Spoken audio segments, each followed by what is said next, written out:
What is up, boys and girls? London here, and now I'm back with another rebooking video, and as the title says, Rebooking Summerslam 2006. But before I do that, I just want to take 5 or 10 minutes to say a little few words about Harley Race. So I'm assuming everybody knows by now, but breaking news yesterday, sad news really in wrestling. The professional wrestling legend Harley Race passed away yesterday at the age of 76, and yeah, this is a big loss for the wrestling business, Harley Race. I mean, one of the absolute all-time greats in the business, especially in that era, I call it from the pre-expansion era, so really the territory years from like the 60s, 70s until the mid-80s, and yeah, obviously a lot of people don't know a lot about Harley Race, and me neither. I mean, I never, obviously for obvious reasons, I didn't watch Harley Race in his prime because I'm only 32, and because I'm 32, I never really saw Harley Race wrestle in his prime.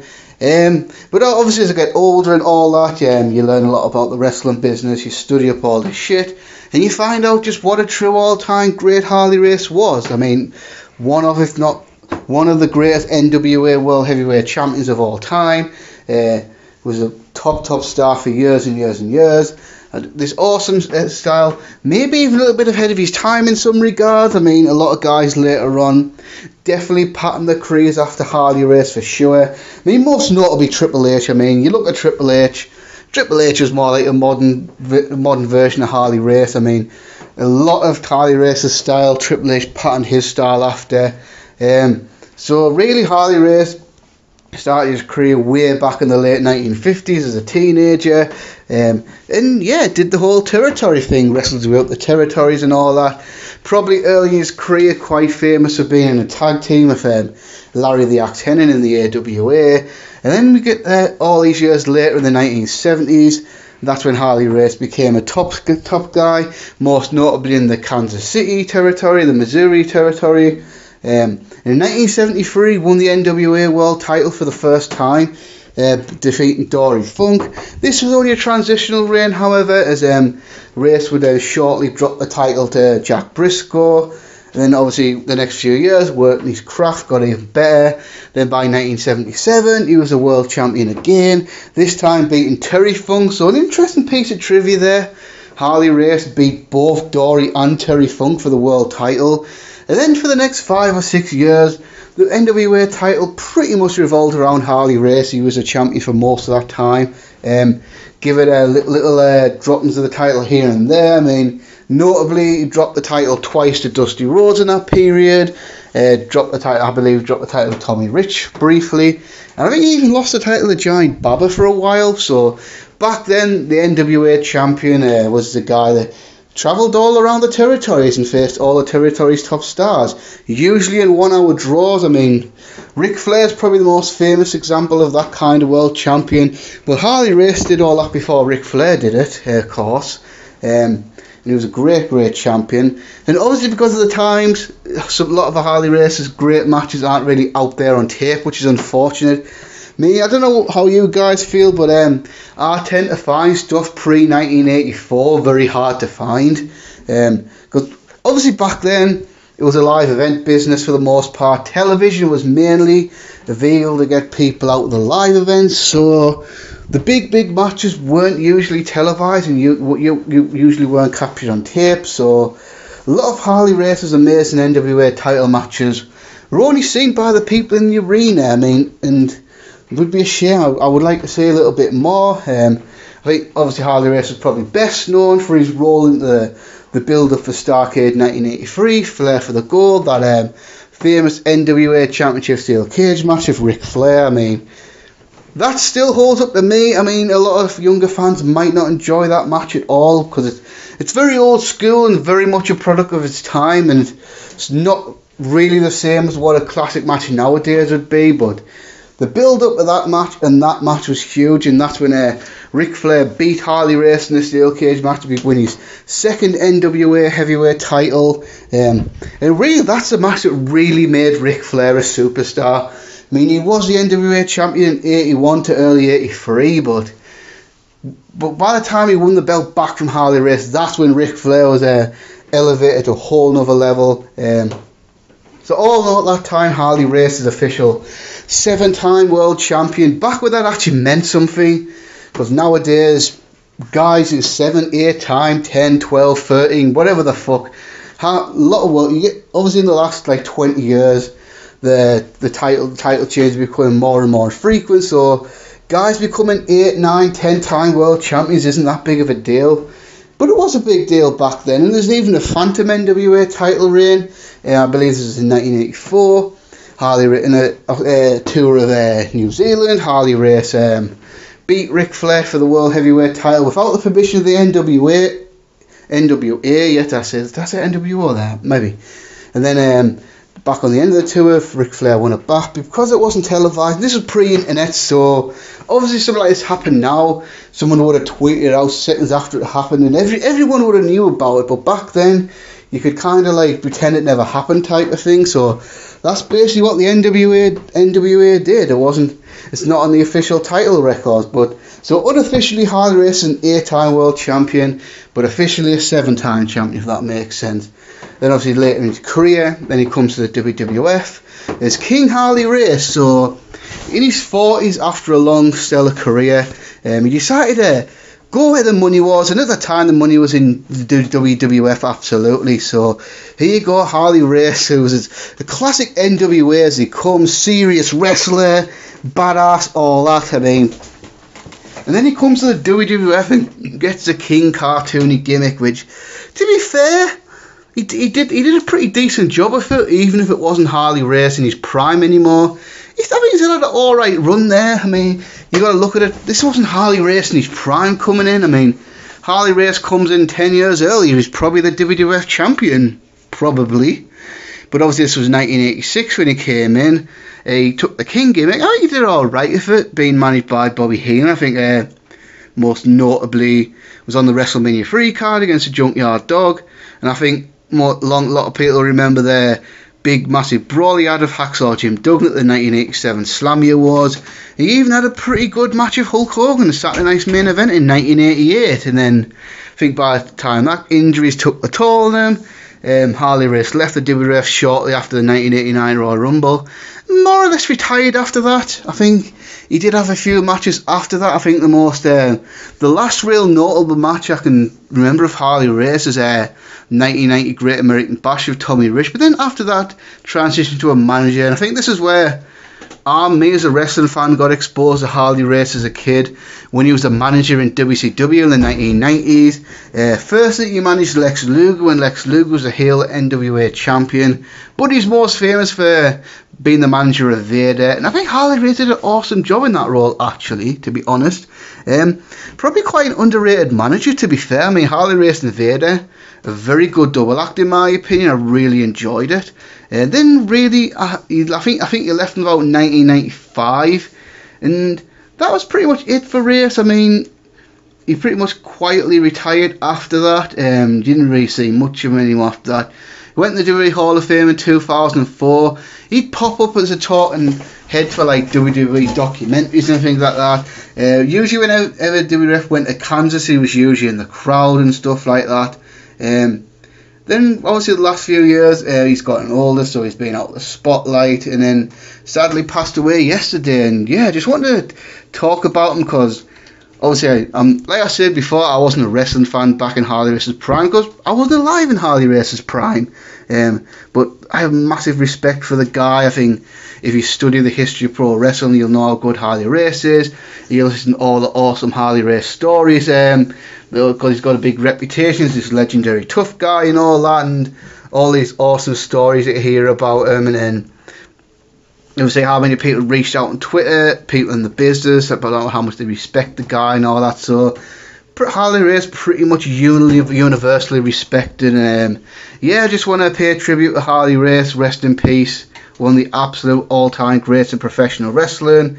And yeah, really, that's all I wanted to say, really. I just wanted to come on here, talk a little bit about Harley Race. So now we're on to the purpose of the video, and that's Rebooking SummerSlam 2006. So last time I did 1993, and this wasn't really one of the shows I was planning on doing, But I got a couple of comments in the section below about it, asking what about 2006. So I started thinking about it, and I thought, yeah, I could do that. I could rebook the SummerSlam 2006. Yeah, no problem. And I think I've come up with a pretty good card. I mean, I've jigged a lot of the matches around and all that.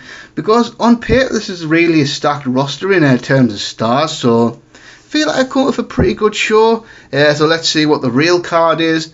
The real card was Chavo Guerrero versus Rey Mysterio, Big Show versus Sabu for the ECW title, Randy Orton versus Hulk Hogan, I Quit match Ric Flair versus Mick Foley, King Booker versus Batista for the World Heavyweight title, D-Generation X versus Vince and Shane McMahon, and the main event was John Cena versus Edge for the WWE title. So in real life there's a 7-match card. On my rebooking there's an 8-match card, so let's just get to it really. When I kick off with Chavo Guerrero versus Rey Mysterio, so that this was the opening in real life, and it's going to be the opening in my rebooking as well. I thought this was the right match to book, so let's just keep this on the card. So yeah, I mean, although this match wasn't that great, they had better matches later on, and I feel like the SummerSlam 2007 match was a lot better than this one. This was definitely the right match to book on the card, because it was a pretty good feud at the time. So this was after Rey Mysterio was the World Heavyweight Champion in 2006. Then Chavo Guerrero turned heel on Mysterio, the Great American Bash cost Mysterio the world title, and obviously the feud escalated from there. Chavo Guerrero accused Rey Mysterio of living off Eddie Guerrero's name, which, to be fair, in fairness to Chavo, I think that was absolutely true. I think Rey Mysterio did absolutely do that. I also felt like Rey and Chavo had really underrated chemistry, because I think most people think about Rey's feud with Eddie Guerrero, which, to be fair, rightfully so, that was an awesome feud. But I think Rey and Chavo had many good matches over the years, particularly in 2004 over the Cruiserweight title. This one, the 2 I Quit matches he had on SmackDown in 06 and 07, SummerSlam 2007, and they even had a really good one in Lucha Underground a few years ago. Can't remember which season it was. It was either season 2 or season 3. I can't remember. But yeah, that was actually a really good match as well, and I believe that's the last match they ever had together. So I'm not going to change anything. Leave this as the opening match. Everything goes how it is. And even have the finish the same with Vicky Guerrero costing Mysterio the match. Because I remember at the time Vicky Guerrero turning heel was kind of stupid. But it was actually a masterstroke, because later on Vicky Guerrero had so much heat it wasn't even funny. I mean, it's weird looking back now, but at the time we thought, what? And then obviously later on the stuff Vicky Guerrero did with Edge was just on paper so bizarre, but it somehow worked, and I'm not really sure why. But yeah, so Chavo Guerrero defeats Rey Mysterio, and then match number 2, Extreme Rules match for the ECW World Championship, the Big Show versus Sabu versus Rob Van Dam. So basically taking what the match was in real life, Big Show versus Sabu, and just adding RVD to the mix, because this match just wasn't very good. The real match, I think it was Big Show and Sabu just didn't really have much chemistry. It was kind of sloppy, and it just didn't really work. And I don't know, I just don't think Sabu was that big of a deal to the WWF audience. I mean, obviously in the real ECW in the 1990s, Sabu was his biggest star ECW ever had. But now this was 2006. And Sabu had been out there spotlight for a long time. He was in TNA for a bit in like 05 and that, 04, but he wasn't really doing anything high profile. And also when ECW relaunched, a lot of the ECW originals came back. But to the casual WWE audience, I get the impression casual WWE audience didn't really know much about Sabu and all that. And so basically adding out, and this is fantasy booking as well, because I know at the time RVD was getting punished for the drug violations and all that, and getting arrested and all that shit. It wasn't long before this when he was actually WWE and the ECW champion at the same time, but because of his drug arrest and all that, had to drop both the belts, and he never really got back in favour for the rest of his WWE run, which ended in 2007. But for me, I just feel like adding RVD to the mix here would have A, made the match a little bit better, and 2, because RVD was a well-known star of the WWE, I just feel like fans would have liked the match a little bit more, and it would have told a bit of a better story. So basically, yeah, the build-up, you can have RVD in the Big Sabu in a number 1 contenders match, and then the Big Show can ruin the match, and then as a result of that, the triple threat match could be made. RVD and Sabu could both challenge the Big Show for SummerSlam. For me, I think this match would be a bit better than the one in real life. Probably not significantly better, I will admit, but definitely better in my opinion. I would definitely think that for sure. I always liked the Big Show's run at ECW, despite the fact Big Show was probably in the worst shape of his career. I mean, he was the guy who stepped in when it was needed, because obviously ECW was going to be built around RVD. RVD was going to be the star of that brand, but then RVD gets done for drugs, and then it ends up getting suspended. And at the same time, WWE was having similar problems with Kurt Angle. He'd been suspended. Then eventually he was released from the company. Can't remember if it was before or after SummerSlam 2006. But given the fact he wasn't on this show, my instincts tell me it was probably before this show. So they really needed someone fairly established to step in and help carry the ECW brand at the beginning. And they went up the Big Show. And I think the Big Show actually did a pretty decent job. I mean, this is one of the few times that Big Show was just booked as a dominant giant, and it really worked. And yeah, his matches weren't always great, but I think he made a very credible champion. Yeah, I just think he did a really good job of trying to carry the brand in the beginning. So as far as the match goes, give these 10, 12 minutes, whatever. You'll see all your ECW style spots and all that. And we're going to go up the Big Show to go over by pin and Sabu. Maybe a chokeslam for the table or something like that. Maybe he could knock RVD out with a big punch and then chokeslam Sabu through a table. And the Big Show can retain the ECW title. So, match number 3 is obviously going to be Batista going one-on-one with Finlay. So obviously that spoils the fact that King Booker's going to have another challenger on this show for me. But we're going to have this match here. So Batista comes back in the summer of 2006. Was supposed to face Mark Henry at the Great American Bash, but then Mark Henry gets injured, so Mr. Kennedy steps in. Batista pretty much dominates Ken Kennedy, and then goes after King Booker for SummerSlam. But for me, I'm going to hold that feud off for a little bit, because one, I think the match I've got for Booker T would probably be better, and I'm going to let the storyline build. So Batista's going to declare his intentions to go after King Booker, but obviously King Booker's going to pay off Finlay to try and take Batista out. So Finlay's going to try and basically be a hitman, try to take out Batista before he can get the King Booker title thing. So the crack is Batista has to get through Finlay before he starts chasing Booker T. So obviously we could do a segment for Batista and Booker T, and then Finlay comes in, attacks Batista in the leg with a shillelagh, because all Irishmen carry shillelaghs at all times apparently. I bet you didn't know that. But yeah, obviously, so that's basically the story. Finlay's Booker T's hired gun to try and stop Batista, and then for the next few weeks Batista turns his attention to Finlay.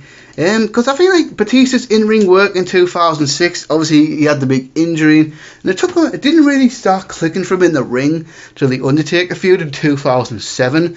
But I feel like facing Finlay would help get the best out of him, because you know what, I fucking love Finlay's comeback run in 2006, I really do. And I make no apologies for that either. On paper it was so weird, because obviously Fit Finlay was a star in the European scene for God knows since the early 70s, something like that. I think he started in the World of Sport era in something like early 1970s, something or whatever. Started throughout Europe, in Germany, Austria, all those sort of places. And then made his WCW debut in 1996. But obviously at the time he'd been wrestling for over 20 years at that point. He was pushing 40 then. I think he had an okay run in WCW. I mean, obviously the matches with him and William Regal in 1996 were great. They had a pretty good match with Chris Benoit, Slamboree, 1998. I think it was 98. I think he'd even been the television champion for a while. I'm pretty sure he was, because I think did he drop it to Booker T at the Great American Bash in 1998, if I recall. I think that's right. And then I think it was in 2000.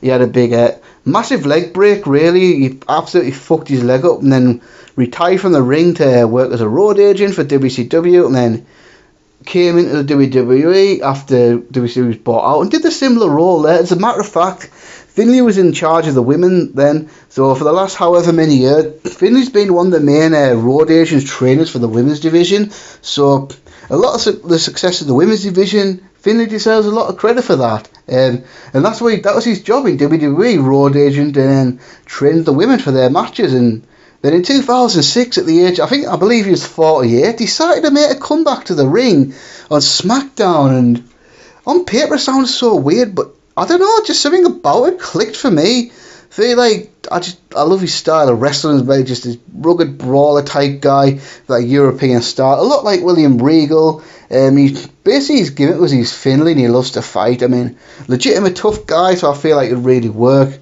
And yeah, just for some reason, just really clicked. I mean, he had a really good 2006, was even US champion for a bit. As a matter of fact, honest to God, like, if he was like 7-8 years younger, I definitely would have considered putting the World Heavyweight title on him. I really do feel like that. But anyway, this is the match we're having, Batista versus Finlay. This would be a solid match with Finlay working around Batista, and then Batista... We can have Finlay dominate a lot of the match with Batista making his big comeback. Then the Animal hit the spine buster, Batista bomb. So Batista then beats Finlay for this match. And then match number 4, I Quit match, Ric Flair versus Mick Foley. This one's staying the same because this was the best match of SummerSlam 2006. And on paper that sounds so bizarre, really, that in 2006 Ric Flair and Mick Foley are stealing the show. But I totally believe that's true. I mean, some people might have a different opinion, but for me I thought this match was pretty damn good, to be fair. And this is I'm keeping this match on the card as it is because I really enjoyed it. So they feuded for a couple of months. Mick Flair, Mick Foley. Obviously, this goes back a long way, back in real life to several years earlier. So this is a feud. I think this was in the cards for a long time, and then it took the guys' egos not to get it done and all that. So really, he'd started with Mick Foley in like 93, 94, and Ric Flair was the booker for WCW. Mick Foley didn't feel like Ric Flair used him very well as a booker. Thought he was pretty poor as a booker. He just wasn't happy with the way his career went, and largely blames a lot of that on Ric Flair. Probably unfairly in hindsight, but that's how Foley felt at the time. Then Mick Foley's book comes out in 1999, and then Mick Foley makes his feelings clear in his book. Pretty much has some harsh words to say about Ric Flair and all that. Called him a bad booker and all that. Then 2004 comes around. Ric Flair has a book. So what's Ric Flair going to do? Ric Flair's going to give it back. Ric Flair's going to take a shot at Mick Foley. So since Foley buried Ric Flair in his book, Ric Flair was going to go tit for tat. Ric Flair was going to bury Mick Foley in his book. Pretty much called him overrated and called him a glorified stuntman and all that. And I think at that point feelings genuinely got hurt. I mean, because obviously both guys, Ric Flair and Mick Foley, have an ego, so I think feelings got hurt and all that. There was some genuine heat there. And they even had a backstage scuffling, I believe that was late 2004, because obviously words were fired after that in like various interviews and things like that. It just looked like this is a feud that was never going to happen. And then 2006, I guess fences were mended enough that they were going to do it. Then they did. It was a pretty decent feud in my opinion. I don't think it was an awesome feud or anything like that, but I did like it. I liked the Ric Flair Mick Foley storyline in 2006, although they had a pretty bad match at Vengeance. That was a straight wrestling match. So if they were going to do a rematch, and they did want to do a rematch for SummerSlam, it was good, really going to need to be a gimmick match, and it was going to be an I Quit match, and that was the right choice because I feel like having a gimmick match is all these smoke and mirrors and all that thing. You can hide a lot of the guy's flaws because Mick Foley wasn't a full-time performer anymore, and Ric Flair was 57 at the time, I think he was, something like that. So obviously neither guy were in the prime, but they were going to do the best of what they had, and I feel like they did. I feel like they did a really good job in this match. I mean, in real life this match was really good, told a really good story, very bloody, violent and all that. And I just feel like Ric Flair's 2006 is just weird. So you look at some of the stuff Ric Flair was doing in 2006, it just seems so out of place and odd. So firstly, they had a ladder match for the first time in his life in early January 2006, Edgeway TLC match, but you know, same thing. So after how many of 33 years or whatever the hell it was he was in the wrestling business, he finally had a ladder match for the first time in his career. And then he was in the Money in the Bank ladder match at WrestleMania 22. And then he had that Extreme Rules match at the Big Show on the ECW show. And I think it was July of 06, maybe August. I can't remember the exact date. But it was around this time period. And then he had this match. So it's like, after all these years, Ric Flair was finally going hardcore. I mean, he had some hardcore matches in the past. I mean, most notably the I Quit match with Terry Funk in '89, but for the most part, Ric Flair had the same Ric Flair wrestler match for 25 plus years or whatever the hell it was. In 2006, he was finally in a hardcore stuff, and obviously the finish for this one was Ric Flair was going to hit Melina, so Mick Foley quit, and I would keep that finish the same because I thought that was a perfectly fine finish. So yeah, like I said, everything about this match that happened in real life, keep it exactly the same here. And then match number 5 for the World Heavyweight Championship, King Booker versus The Undertaker. So that's right, we're not doing King Booker versus Batista here. We're going to give King Booker The Undertaker.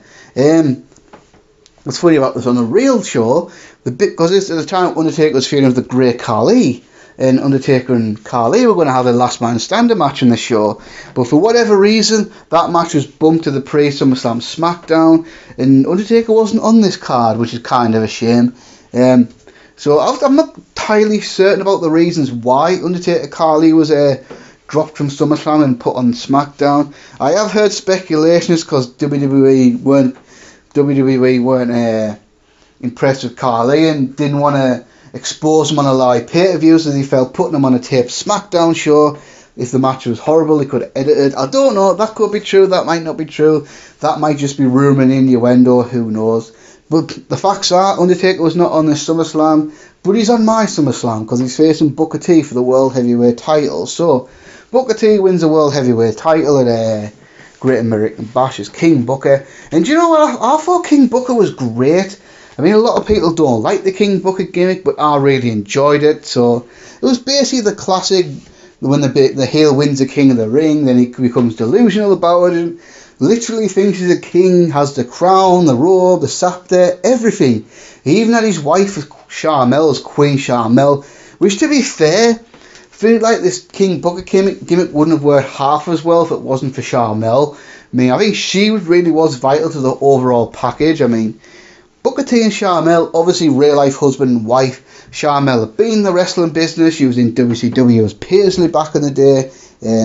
So she at least knew how to entertain and all that, and her and Booker T became a double act in 2005. But as baby faces, they were just alright, and it wasn't really till they turned heel in late 2005 that they really started to show the chemistry. Sharmell, really underrated woman manager in my opinion. I mean, this worked really well. So then you could have the post Great American Bash SmackDown, you can have the coronation of the King Booker as the World Heavyweight Championship. Then the lights go out, dong, lights come back on, the Undertaker's in the ring. Undertaker lays out King Booker, hits a chokeslam, hits a tombstone, pretty much giving his message that he wants the World Heavyweight title. So then Teddy Long gives the Undertaker the match, so it's on Booker T versus the Undertaker for the World Heavyweight title. But King Booker is taking out insurance policy now. Booker T is going to hire the Great Khali as his royal guard, so Great Khali is going to then become Booker T's bodyguard. We can maybe call him the Royal Guard or something like that. So Khali is going to attack the Undertaker. So that's King Booker's insurance policy. He's going to have the Great Khali by his side to help him defeat the Undertaker. Because I just think that Batista Booker match just wasn't very good, and I think overall Booker and Batista didn't really have very good chemistry. I mean, the other match they had was Survivor Series 2006, and I thought that match was just okay as well, to be honest. It didn't really stand out at all, and I feel like Undertaker Booker T would have been a much more interesting match, and probably a better match as well. So that's really the story. Undertaker's chasing Booker T, but the Great Khali's by his side and all that, and then the match should be good. This probably won't be an awesome match at any, but give it like 15 minutes or something like that to let it go, and then you can have the shenanigans with the ref getting knocked down. Then the Great Khali can interfere, doing the chokes bomb on the Undertaker, and then Booker T by hook or crook can retain the World Heavyweight title. So Booker T still the champion. Now match number 6, we're going to go for the World Heavyweight title to the United States title now.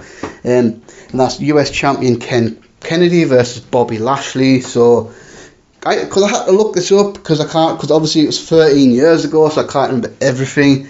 But research shows that when SummerSlam 2006 came around, Finlay was actually the US champion, and Kenny Kennedy didn't win the belt till later in August. So basically, I'm gonna remedy that. In between Great American Bash and SummerSlam, Ken Kennedy's gonna, because Kennedy won the title in a triple threat match with Bobby Lashley and Finlay on SmackDown. So that's going to happen in real life just a little bit earlier.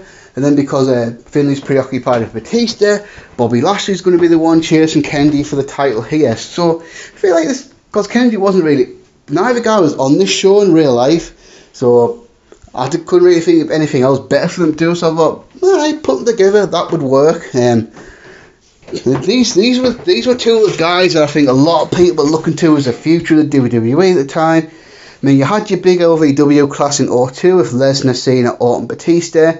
Then 2005, 2006 time, there was another class that I think a lot of people had a lot of promise for. I mean, the likes of Johnny Nitro, Carlito, Chris Masters, CM Punk. But mainly these two guys who debuted on SmackDown around the same time in about the fall of 2005. And obviously at the time, I think guys were thinking these were probably going to be the next Cena, Orton, Batista types that were going to break through in the next couple of years and be stars. And for various reasons that didn't happen. Both guys got a certain level. Obviously Ken Kennedy's career was a real disappointment in WWE, really, in the grand scheme of things. Lashley left in 2008, didn't come back until 2018. But that's another issue. At the time, a lot of people were looking at Lashley and Kennedy as the future stars at WWE. They didn't quite pan out that way, so they did do pretty well for themselves. I think Lashley probably did better than Kennedy, because Lashley, of course, was the ECW champion, was in the Battle of the Billionaires, main event a big pay-per-view with John Cena, and then abruptly left the company in 2008. And there was a lot of stop-start from Kennedy. I mean, a lot of promise, but I mean, injuries got in the way, drug suspensions got in the way. Then there was a whole incident with Randy Orton in 2009, and then he ended up getting released. And then he actually did get to be a main event star in TNA a few years later, but yeah, just didn't have the career that I thought he was going to have, to be honest with you. And this match is a match you do right before the two main events. I mean, this match, you can maybe give 10, 9, 8 minutes, something like that. Doesn't really need to be a long match at all. Match will probably be decent enough. Going to have Ken Kennedy deliberately get himself disqualified by, I don't know, maybe giving Lashley a low blow or something, so Kennedy gets disqualified and retains the title. Then you can do a post-match where Lashley just goes off it, just really attacks Mr. Kennedy, maybe throw them through the announce table or something like that, something along those lines, so Lashley can lay out Ken Kennedy and get some of his heat back. Now, for match number 7 for the WWE Championship. Now, this is the match I had the most difficulty booking, and that is going to be the champion Edge versus Randy Orton versus Triple H versus Shawn Michaels in a fatal 4-way match. So, as you can read, obviously the spoilers, John Cena's not in this match, it's in the main event, and if you're paying attention, you probably know what the SummerSlam main event is going to be now for this show. I mean, which I'll get to in a minute. So, but the big conundrum I had there by doing that match is, what do you do for the WWE title situation? Because main event was John Cena versus Edge, so you take Cena out of the picture, what do you do? First idea I had was doing Edge versus Randy Orton 1-on-1, but then I thought, heel versus heel, will that really work as a SummerSlam title match? So then I got thinking again, how could I remedy that? Then I came up with the idea of adding both Triple H and Shawn Michaels into this match. I mean, that match I had with the Mans was alright, but I don't think it was essential to the SummerSlam card, to be honest with you. So maybe you can hold that off, and then obviously they did the Hell in a Cell match at Unforgiven, so maybe you could hold that off until then. So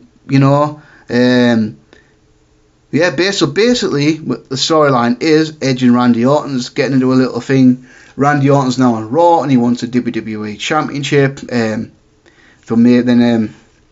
then you can have Triple H and Shawn Michaels, because Vince could start fucking with Triple H and Shawn Michaels, saying he's going to split DX up before they ruin the company, they ruin him, so he's deliberately going to cause the division in DX by putting them both in the WWE title match with Edge and Randy Orton at SummerSlam. So the idea is, if he puts them in the WWE title match, Triple H and Shawn Michaels won't trust each other anymore. They'll fight over the WWE Championship, and this DX thing will break up before they start. So that's kind of the idea behind this one. Probably not the greatest storyline, but it's probably the best one I could come up with, and a justifiable reason for doing this match. So there you go. So 4-way match, give this like 20 minutes or something like that.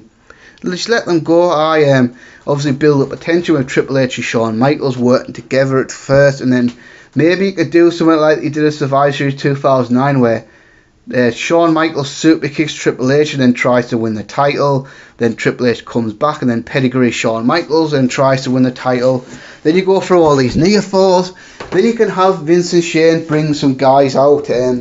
So maybe Umaga, because Umaga's not on this card. Maybe the Big Show, and then guys like that. Maybe even the Spirit Squad. So those guys can attack Triple H and Shawn Michaels to make sure they don't win the world title. So take them out of the picture, then leave the last 2 or 3, 4 minutes down to Edge and Randy Orton, let them go through some near falls, and then let Edge spear Randy Orton to retain the World Heavyweight title clean, and then after that you can go back to the Cena feud and build that from there. Now, main event. What is the main event from SummerSlam 2006 in my rebooking? Well, I'm going for the dream match route here, and main event is going to be John Cena going one-on-one with Hulk Hogan. That's right. So when I think about SummerSlam 2006, this was a match I was really thinking of. So I really liked Hogan faced Randy Orton, but I didn't really like that match, to be honest with you.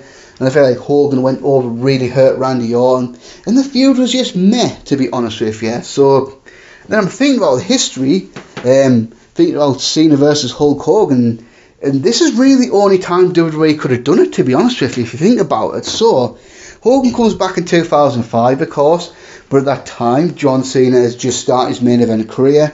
You could argue he probably wasn't ready for a Hogan match, and although I don't think there's any argument to be made against SummerSlam 2005, Hogan versus Shawn Michaels was the bigger match and the match they had to do on that SummerSlam. I really do believe that. Then factor in the fact that this was Hogan's last ever match in the WWE, and it's likely always going to be, unless the Saudi people get their own way, of course, but in all likelihood going to be Hogan's last ever match in the WWE. And really one of the last years Hogan was even remotely mobile, because I think after this time period, this is when his injuries started really kicking in. I think he had his hips replaced around this time, then I think his back problems, and then all that shit. He only wrestled a handful of matches after this. He wrestled one match of the Big Show in Memphis in 2007. Yes, that really happened. Then he did the Hulkamania tour in Australia in 2009. Ugh. Sorry about that, guys. Some dickhead's car alarms going off in my street, so don't know if that's going through on the video, so apologies for that. So right then after that, signed with TNA in 2009, wrestled a handful of matches. Then had his last ever match at Bound for Glory 2011. I suppose, because I remember this being speculated at the time, maybe they could have done it for WrestleMania 25, because Hulk Hogan was still a free agent at that time, but maybe Hogan just wasn't physically up to wrestle Cena. But that was definitely a rumoured match at WrestleMania 25, but it never happened. So this is, like I say, this is really the only time it was a realistic option to do that match, to be honest with you. So yeah, this is really simple scenario. Generation versus generation. The wrestler of the past, Hulk Hogan. The wrestler of the present, John Cena. And these two titans are going to collide on a big stage like SummerSlam. So Hogan can go back on a Raw to do something or whatever. And then, so maybe do this in maybe right after Vengeance. I guess right after Vengeance, or be something like that. So then John Cena come out, talk about how much he respects Hulk Hogan, that he grew up a Hulkamaniac and all that. Because Cena's age, Cena was likely a massive Hulkamania mark in the 80s, and then said, but just so you know, I want to test myself to the highest level. I want to know one thing. Can I beat the Hulkster? Can I beat Hulkamania? John Cena's challenging you, Hulk Hogan, to a match at SummerSlam. Then Hogan's like, brother, you want to get into the ring with the Hulkster man? What you gonna do, John Cena, when Hulkamania and the 24-inch pythons, man, run wild on you? You're on, brother. So this isn't a blood feud, this is a respect feud. You can build it up with video packages and things like that. So I don't really need to have any big violent confrontations in the build up this one. This is a babyface match where two guys respect each other. Hulk Hogan wants to prove that Hulkamania is still God, and Cena wants to get himself to that next level and beat a legend like Hulk Hogan on a WrestleMania, on a SummerSlam. So they can build up the video packages of people talking about the match. You could show Cena and Hogan training for the match and all that, talk about the history and all that, the history of Hulkamania, and can this old legend have one last big match with John Cena at SummerSlam, and then the match can happen. Let's be honest, this is a match, the match probably wouldn't be that good. I mean, it was Hulk Hogan in 2006, Hulk Hogan injuries got to him by this point, and Cena wasn't exactly the best wrestler in the world by 2006 either, but I feel like with some good storytelling and all that, the match will be at least an entertaining spectacle. That's what I'll be going for, an entertaining spectacle over a great quote-unquote technical match and all that. So I think this match would be really a lot of fun, to be honest. I think it would definitely be better than Hogan versus Orton and all that. This match doesn't have to go too long. Maybe goes like 14 minutes. It really doesn't need to be going that long at all, because I think a 20-minute match of these would just expose Hogan badly. So 12-14 minutes doesn't really need to go longer than that. Obviously, you know what Hulk Hogan will do his spot. He'll Hulk up, he'll do his shake, he'll point his finger, hit the big boot, hit the leg drop. Then you can have Cena kick out, and then Cena can hit the FU. Hogan can kick out of that. Then they go through a few more spots. Hogan can go for a leg drop again. This time Cena moves out of the way. Then Cena slaps on the STFU in the centre of the... That's what it was called back then, the STFU. This is before PG, boys and girls. So Cena gets Hogan in the STFU. Hogan tries to fight it. But then Hulk Hogan taps out, and then John Cena gets the big victory clean. And then you can have the nice ending of Hogan shaking Cena's hand, endorsing him, symbolically passing the torch along to John Cena and all that, so it'll be pretty cool. And that's my SummerSlam 2006 card. So what did you think of this one? Did you like it? And what would you change and all that? Thinking next time I'll probably do SummerSlam 1999. Then as far as next week, I'm not sure, because if I have time, I might do an audio SummerSlam preview / predictions. But if I don't have the time, I'll just do like a 2-minute slide review and all, slide video predictions and all that. Because the G1 climax is coming towards the end, and next weekend's going to be an absolute nightmare, because you got the G1 in the morning, take over Toronto on Saturday night, and then Sunday morning the B block final, and then SummerSlam on the night, and then G1 climax on Monday morning, which I have to sleep.